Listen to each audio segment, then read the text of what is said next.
Pemirsa, seorang warga negara Rusia berinisial ditangkap oleh tim pemberantasan BNNP Bali karena mengedar narkotika jenis hasis. Tersangka sudah setahun jadi pengedar di Bali dan barang terlarang tersebut dikirim dari Thailand.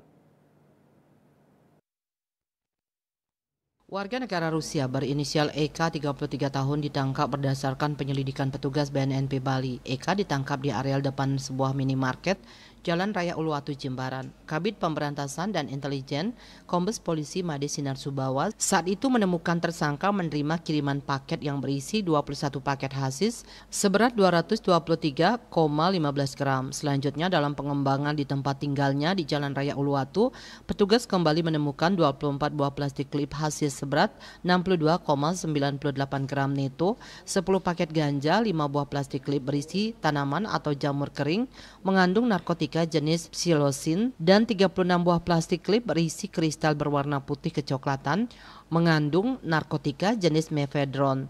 Selain itu, petugas juga menemukan 3 buah timbangan digital, 2 bendel plastik klip kosong, 1 buah lakban biru, dan 1 buah lakban putih. Tersangka berperan sebagai pemecah barang dan mendapat upah atau imbalan berupa uang tunai yang diambil di lokasi yang biasanya telah dikirimkan kepadanya melalui pesan telegram. Selain itu, mendapatkan upah berupa cryptocurrency, Bitcoin, dan USDT.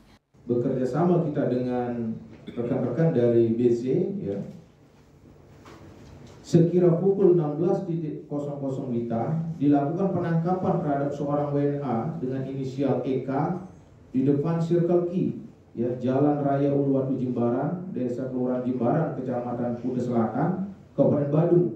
Karena yang bersangkutan kedapatan menerima, memiliki dan menguasai 1 buah paket kiriman yang di dalamnya terdapat 21 buah padatan warna coklat mengandung narkotika jenis hasis dengan berat total 223,15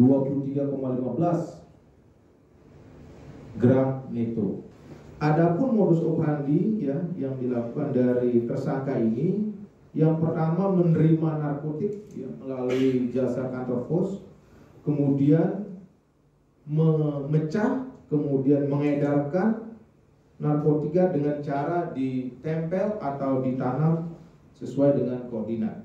Atas perbuatannya itu, pelaku dikenakan pasal 114 ayat 2 atau pasal 113 ayat 2 atau pasal 112 ayat 2 atau pasal 111 ayat 1 Undang-Undang RI nomor 35 tahun 2009 tentang narkotika dengan ancaman hukuman dipidana dengan pidana mati, pidana penjara seumur hidup atau pidana penjara paling singkat 6 tahun dan paling lama 20 tahun. Raiswantara, Bali TV.